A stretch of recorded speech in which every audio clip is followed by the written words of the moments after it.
Bonsoir à tous, bonsoir à toutes mes amis merengues, comment ça va? J'espère vous retrouver au meilleur de votre forme, comme toujours le Real Madrid qui l'emporte 3-0, une belle victoire sur Girona qui fait en sorte que les hommes de Carlo Ancelotti sont actuellement leaders de ce championnat de Liga, mais ça a été compliqué, ça a été difficile durant les 5-12 premières minutes, et puis au football il faut aussi le facteur chance, il ne faut pas l'oublier, et ce facteur chance on l'a eu car il y a eu deux occasions en début de match qui auraient pu faire beaucoup de mal à l'équipe de Carlo Ancelotti.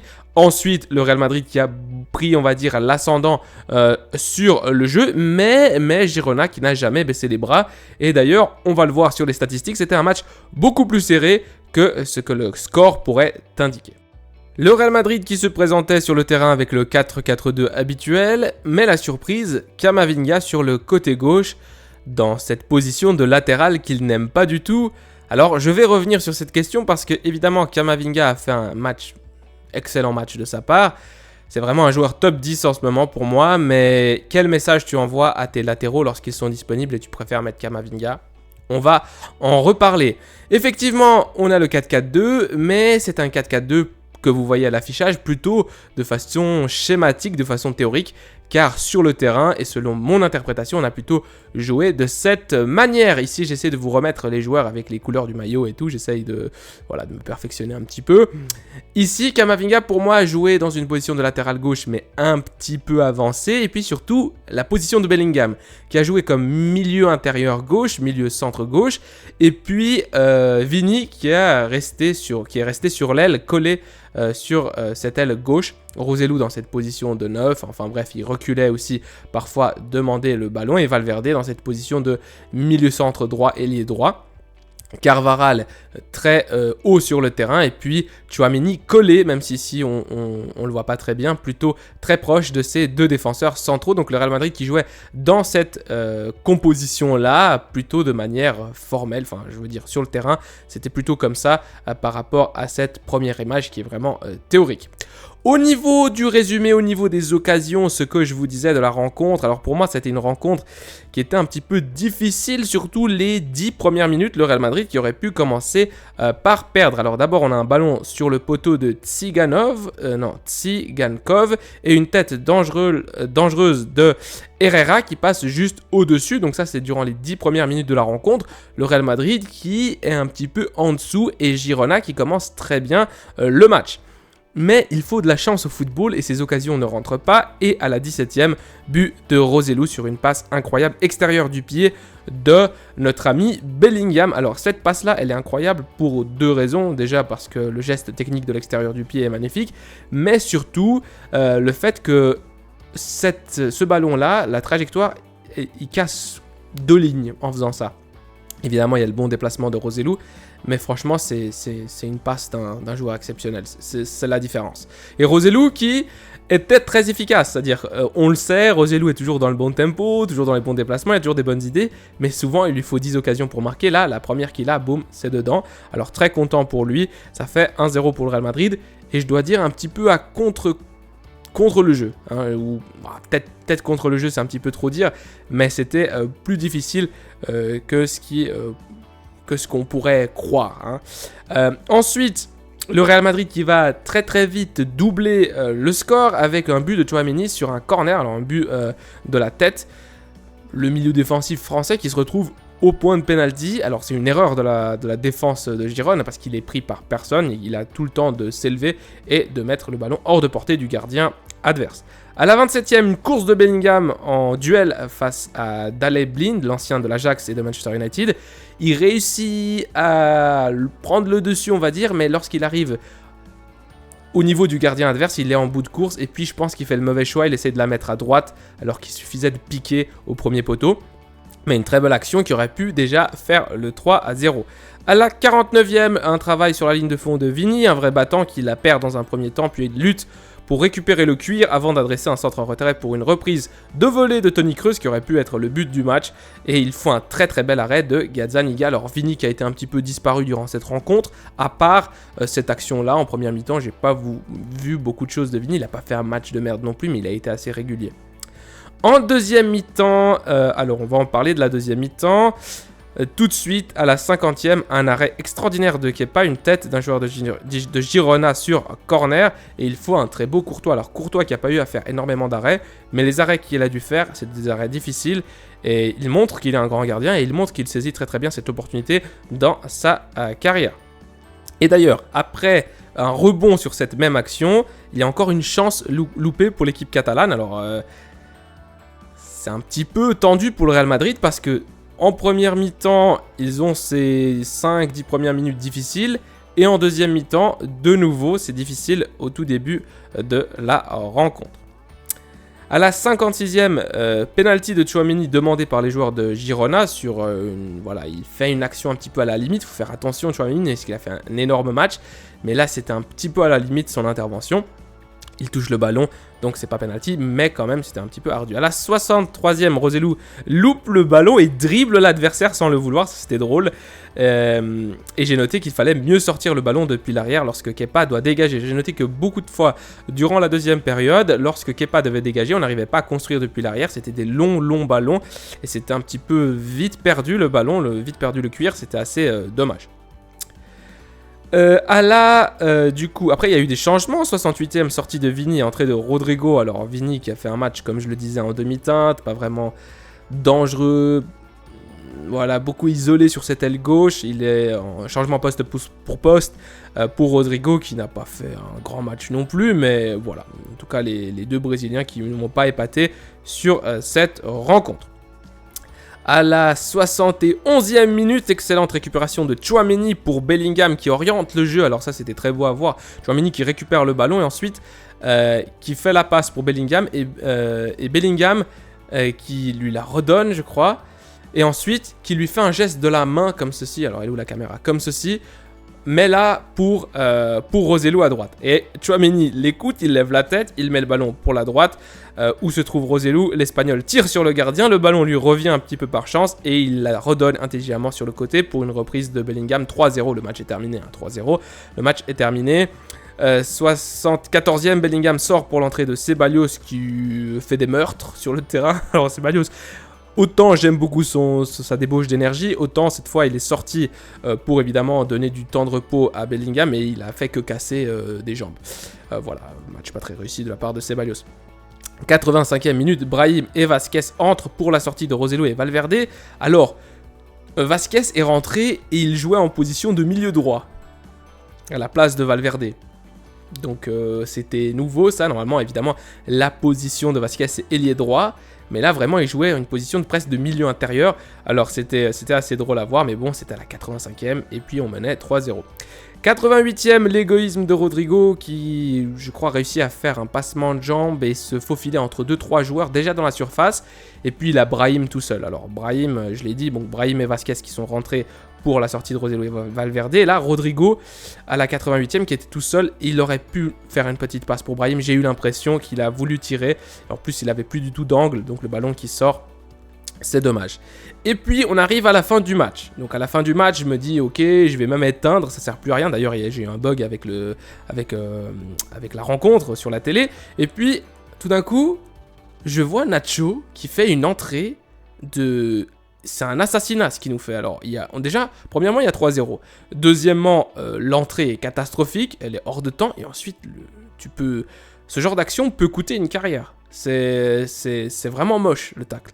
En plus de ça, il l'expulse. Alors, déjà, il met jaune l'arbitre, je crois. Après, il y a la VAR, évidemment, c'est expulsion, c'était évident. Je sais pas comment l'arbitre l'expulse pas tout de suite.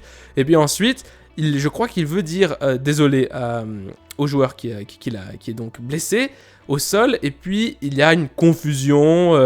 Il y a tous les joueurs de Girona qui arrivent, tous les joueurs du Real Madrid. Il y a un petit peu une confusion.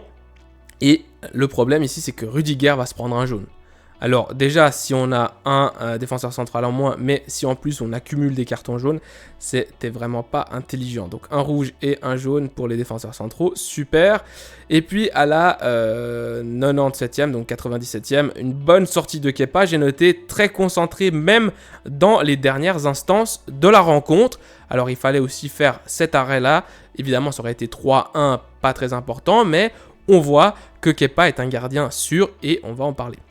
Donc voilà pour la rencontre. On va donc maintenant passer aux statistiques brièvement avant de passer à peut-être la section la plus intéressante, le carnet de Mister Merengue, où je vous donne mes 6 clés de la rencontre et ce que j'ai le plus apprécié ou les faits marquants, les choses à retenir.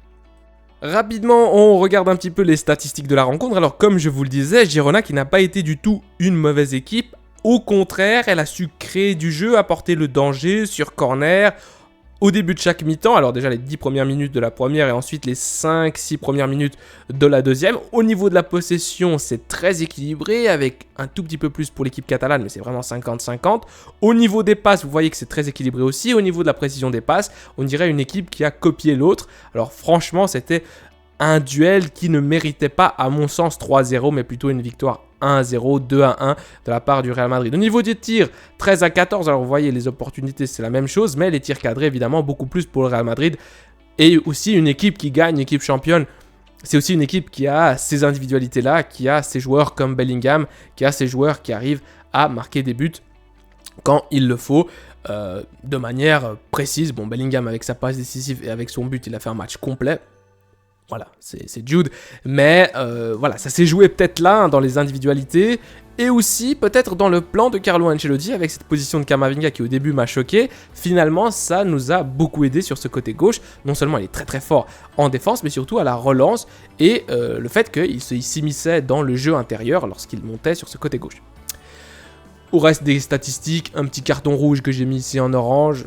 Alors Nacho, tu as fait n'importe quoi, c'est un pétage de plomb. Surtout que lorsque tu sais que David Alaba est blessé, que Rudiger a eu quelques problèmes, quelques gênes, et que du coup Militao est blessé pour la saison, il faut pas faire ça, parce qu'on se retrouve donc sans défenseur central. Bravo Nacho. Mes amis, on va finir par le carnet de Mister Merengue. Alors c'est une jolie façon, on va dire un petit peu habillée, de simplement ressouligner les points qui m'ont vraiment, on va dire, fait flash durant la rencontre et que je trouve important, en gros, ce qu'il y a à retenir du match selon moi. Évidemment, il y en aura d'autres et vous avez votre propre opinion. Ce n'est pas exhaustif, mais voici. Alors le premier, le match de Tchouaméni, pour moi c'est un très grand match. Non seulement ça a été pour moi le meilleur joueur sur le terrain, en fait, je sais pas. Entre lui et Bellingham... Ouais, je sais pas. Il y aurait débat entre Tchouaméni et Bellingham. Mais Tchouaméni, pour un milieu défensif, il a réussi à trouver le chemin du filet. Il était bien placé lors du corner. Et il réussit à mettre ce but de la tête qui est décisif pour la rencontre. Il a été très très bon dans les récupérations, dans le marquage et surtout à la relance. Ça a été lui le premier homme qui a souvent trouvé la bonne passe. C'est lui notamment qui met la passe, on va dire une énorme passe clé pour Roselu sur le but de Bellingham sur le 3-0. C'est lui qui oriente le jeu pour la droite et ensuite Roselu qui remet le ballon pour Bellingham. Donc il a été là en attaque, il a été là à la récupération, il a été là à la construction. Pour moi, grand match de Tchouaméni. Il faut qu'il continue sur ce chemin-là. Le deuxième point, Roselu est enfin efficace. Rapidement, alors évidemment on le sait, Roselu qui est toujours dans le bon tempo, il se déplace bien, il a des grandes occasions mais il ne marque pas là, enfin il ne marque pas vite et là franchement une occasion où la deuxième qu'il avait et puis il la met au fond, parfait. Alors la passe de Bellingham était effectivement très très belle mais il fallait la mettre au fond et il l'a mise au fond, alors tant mieux pour lui, j'espère qu'il va lui donner que cela va lui donner confiance. Troisième point très important, Kepa est un grand gardien, c'est pas juste un gardien qui est remplaçant, c'est pas du niveau de Lunin, c'est vraiment un gardien, je pense que le Real Madrid va le garder et va essayer de l'acheter parce que c'est un gardien qui est en prêt, qui a montré, non seulement il est resté concentré comme je l'ai dit à la dernière minute de la rencontre, mais aussi il a fait 2-3 arrêts qui ont été très importants durant ce match-là et c'est un petit peu l'homme qui a fait le travail de l'ombre avec ses arrêts parce qu'évidemment on finit 3-0 mais ça aurait pu finir 3-2, 3-1. Si Girona avait réussi à marquer dans les premières minutes, ça aurait été compliqué pour le Real Madrid. Donc Kepa, gros match de Kepa aussi, j'ai beaucoup aimé. Quatrième point, peut-être le plus intéressant, Camavinga est excellent, c'est un top joueur, top 10, top 8 joueur dans le monde entier, selon mon opinion, c'est mon opinion, vous pouvez évidemment ne pas être d'accord, mais quel message tu donnes Ancelotti, tu adresses Ancelotti à tes joueurs lorsque tu as Ferland Mendy qui est disponible, et également Fran Garcia qui est disponible, et tu sais que Camavinga n'aime pas jouer dans cette position de latéral gauche. Alors oui, c'est un garçon exemplaire, professionnel, toujours avec le sourire, il va toujours dépanner l'équipe, il va faire l'effort, mais au bout d'un moment, bah, c'est un milieu de terrain. Donc voilà, je sais pas si c'est très très bien pour... Alors, Mendy encore, tu auras l'excuse qui revient d'une blessure, etc. Mais pourquoi Fran Garcia joue pas? Alors, ça a bien fonctionné le plan avec cette idée de mettre vraiment... comment il s'appelle, Bellingham dans une position de milieu gauche et puis de laisser vraiment l'aile gauche, l'attaque, on va dire, le dernier tiers offensif pour Vini. Mais ça aurait pu ne pas fonctionner. Alors là, c'était un coup de poker, je dirais. Il a réussi son coup de poker. J'avais mis d'ailleurs dans la communauté un message avec un petit peu une question en mode est-ce qu'on commente ça, parce que Camavinga, ça me semblait un petit peu bizarre au début de match, mais ça a réussi. Alors voilà, c'est un peu à double tranchant. Grand match de Camavinga, on le sait, il peut jouer à ce poste-là pour dépanner, mais quel message tu envoies aux autres latéraux? 5e, Jude est un phénomène. Voilà, j'ai rien à dire. 6 Vini, 6 Vini force trop, et je pense on va s'arrêter là avec la vidéo. Je pense que Vinicius, la blessure, c'est voilà, c'est quelque chose, il faut maintenant dépasser ça, je pense. Vinicius, il faut essayer de faire un petit peu mieux au niveau du sens du jeu, dans le collectif. Souvent, évidemment, vous allez me dire, c'est un attaquant, c'est un Brésilien, il joue sur la gauche, il a envie de revenir et de marquer, d'être important, c'est une star, c'est peut-être la superstar de cette équipe avec Bellingham. Alors je sais pas s'il a une pression parce que justement Bellingham a fait une entame de saison spectaculaire et lui non, et avec la blessure il veut à tout prix marquer et se montrer, mais là je trouve qu'il y a eu des occasions où il s'enfermait lui tout seul devant. Alors c'est un joueur qui va déséquilibrer les défenses, qui souvent doit faire face à 2-3 adversaires devant lui. Alors c'est vrai que ça ouvre les espaces pour les autres coéquipiers du Real Madrid, mais je trouve qu'il est un petit peu trop forcé. Voilà. Ce sont mes opinions, ce qu'il y a à retenir de ce match-là. Je vais voir simplement dans mes notes s'il n'y avait pas quelque chose d'autre que je voulais ajouter, mais je pense vraiment que ça a été... tout bon match de Kroos aussi, mais sans plus. Fede Valverde sans plus. Carvajal, pas très bon match de Carvajal, j'ai trouvé. Rudiger assez sérieux. Nacho, mauvais match. Camavinga excellent. Roselu très très bon dans ce qu'on lui demande, c'est-à-dire marquer des buts et être présent dans la surface pour combiner, donc il a été bon. Vinicius Junior, voilà, un match régulier sans trop, comme je vous ai dit. Bellingham, c'est un phénomène. Tchouaméni, excellent match. Et c'est tout. Sinon, voilà. Maintenant, ah oui, pour finir ça, on fait quoi maintenant qu'on n'a plus Nacho? Parce que ouais, je ne suis pas revenu sur ça. J'aurais dû faire une diapositive juste pour parler de ça. Nacho, tu nous as mis dans le caca. Parce que plus de Militao, David Alaba incertain, Rudiger qui se prend un jaune en plus et qui avait quelques gènes. Ça risque d'être compliqué. On verra comment Ancelotti va gérer tout ça pour le match face à Naples.